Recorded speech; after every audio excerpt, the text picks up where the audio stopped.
Welcome to the Peace Whimsy Co podcast, where you'll find your sparkle, embrace your peace, and hopefully discover a little bit of everyday magic and self-care. I'm Jessie Frances, your host, and today we're diving into the art of finding magic in every day, especially when life feels tough. So, why do tiny rituals matter? Well, if we're going to talk about the little things, like the small, often overlooked moments that can bring a lot of comfort and joy, even on the hardest days, I think a lot of us, we have things that we do, and we might not necessarily think of them as ritual, but I think we all kind of have them, like things that we just do. For me and my family, one thing that we always do when we're going to go on a road trip is when we've packed the car up, gotten the kids and everybody in the van, everything is set, and we head out of the parking lot, first thing we always play is Lowrider by War. I think it's the cowbell. It gets me every time. I think the idea for that one came from Gone in 60 Seconds, that movie with Angelina Jolie and Nicolas Cage, where in the beginning of every heist, he always plays Lowrider. And I just love that song back when that movie came out. And I think that's where that came from, but it's not like we're going to go do anything shady, but it's a fun tradition, tradition, ritual, whatever you want to call it. Another thing that I always do is, if I'm starting a new writing project, a new book, I select a scented candle. I usually want it to, in some way, get me in the mood for that project. So this latest thing that I'm working on right now, book 2 in the Silveridge Murder Mysteries romance series, it's set in Christmas time. So I found a candle that smells like burnt almonds, like caramelized almonds. Oh my God, it smells so good. And I bought a bunch of them, like a few bigger ones and smaller ones, because I know that I'm going to literally burn through them as I do the project. And that helps me. Like when I sit down to do my writing, I light the candle, that scent envelops me, and I'm in the zone. I am in that space. It works sort of as a trigger. And sometimes we need those moments because they help us to get in the zone, or they ground us. When it comes to a lot of Christmas traditions, they bring us to a sense of peace, give us hope, or help us to just pause and breathe. Sometimes, even when things are overwhelming, just that one little small thing can kind of help you to feel anchored.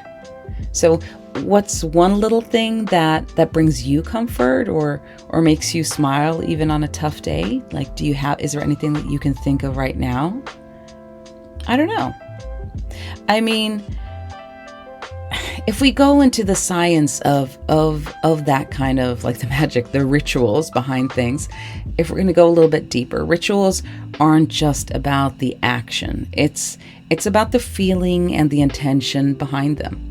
You might have heard of Pavlov's dog experiment. Basically, this scientist named Pavlov, he rang a bell every time he fed his dogs. And after a while, the dogs started to drool just from hearing the bell, even if there wasn't any food, because their brains had learned to connect the sound with something good coming, basically, food, So in the same way, our brains can learn to associate certain rituals or routines with a specific mood or activity. So think about bedtime. Maybe you light a candle, you have a cup of herbal tea, you put on some cozy socks. Over time, your brain learns, these are the signals that, it's time to wind down. It's time to go to bed. And, you get a little sleepy. It's not about superstition or believing that your lucky underpants with smileys on are going to magically get you the job interview. It's about those little actions that make you feel capable, make you feel confident, or just a bit more ready for what's ahead. So, for example, laying out your workout clothes the night before can make it easier to show up for yourself in the morning when you wake up and you go, there they are. It's time. I'm in the zone.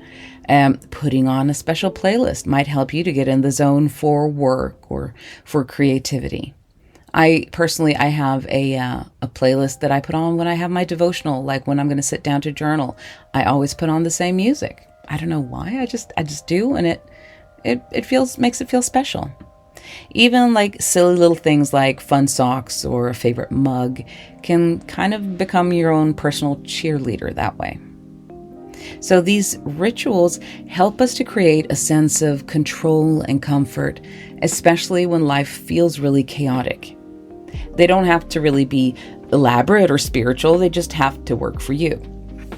So do you have any like quirky or comforting rituals that you use to help you shift gears or to set the mood for something important? If you do, like, share them in the comment section if you're watching this on YouTube, or drop a note on the Facebook page or something like that for Peace and Whimsy Co. I'd really love to hear what your lucky underpants are. Can we call it like everybody has their own pair of lucky underpants, even if they're not really underpants?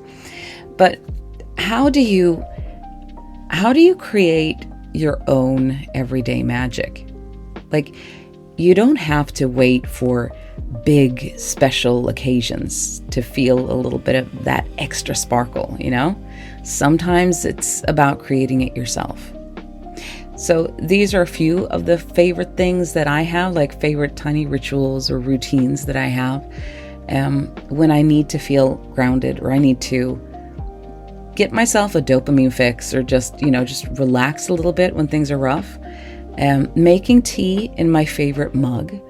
And yes, I can just make tea and that'll make me happy. But if I have my favorite mug, man, it brings it to the next level. I don't know why. It's probably because it is one of those things where I've learned that, this is my mug. Now I'm extra chill. I don't know. Using cozy lighting or fairy lights. If I can add fairy lights to a place, or lighting that makes things cozy, like candle lights, fairy lights, to me it just kind of sends a signal to my brain that it's that time, it's chill time, things are good. Journaling. A lot of people like to journal in the mornings. I'm not really a morning journaling kind of girl, mainly because I'm not a morning person. I prefer to journal at night. I usually like to turn my salt lamp on, put some lavender oil in my diffuser, turn that on, have some tea in my favorite mug, and then just journal and write down my thoughts about the day that's been, and things like that. You could also listen to a favorite playlist, maybe spritzing a perfume, like, perfumes that you love, things like that.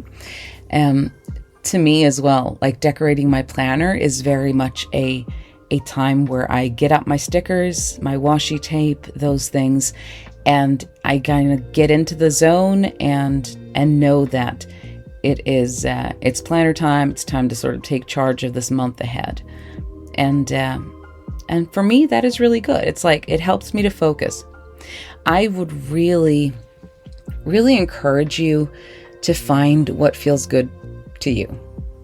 I remember I bought a book ages, it's years back, that was about journaling and devotional time and things like that. And the person who wrote that, the only time, like legitimately the only time that you can journal like productively for realsies is in the morning at like 5 a.m. And I'm going, oh my God, I'm never going to be able to be a journaling girly. It's never going to happen because I can't get up at 5 a.m.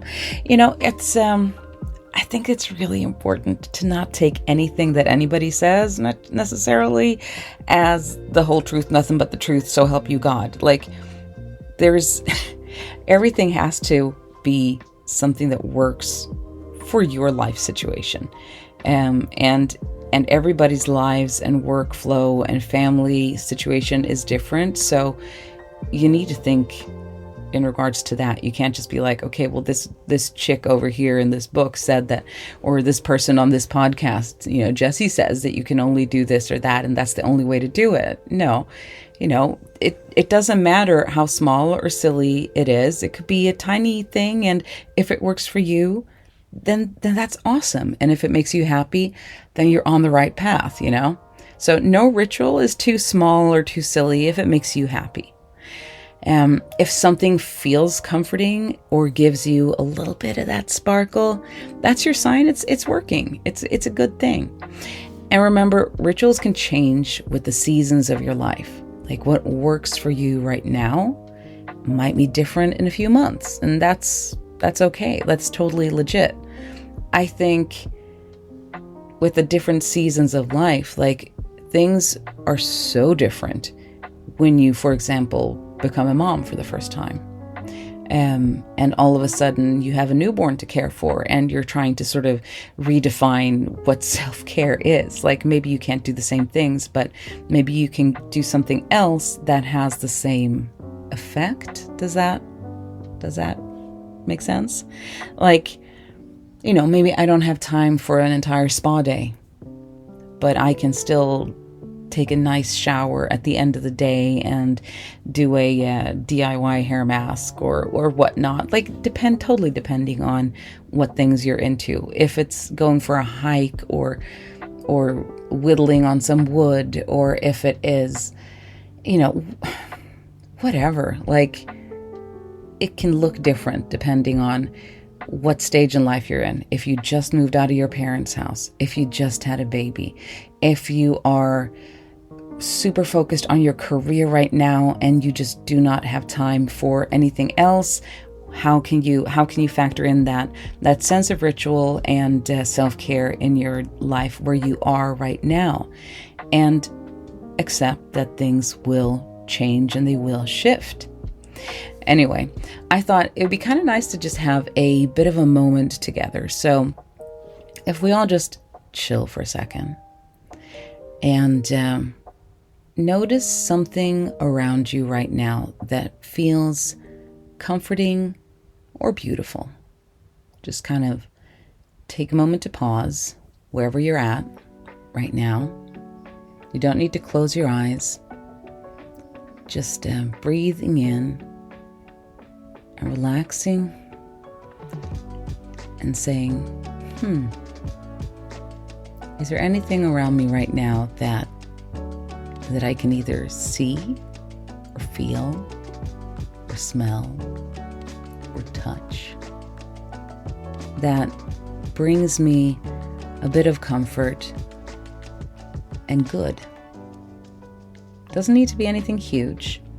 If you're on a train or if you're on the move, maybe it could be something in nature outside, something that's really beautiful, or it could be the texture of the keyboard that you're typing on at work. I mean, like anything. And I think kind of breaking it down and saying it doesn't have to be anything magnificently spectacular can really be huge, because the small things can be huge. It's like, I don't know, it's a bit of a Doctor Who moment, that like with the TARDIS, it's bigger on the inside. Like it can be something really small, but it could mean something.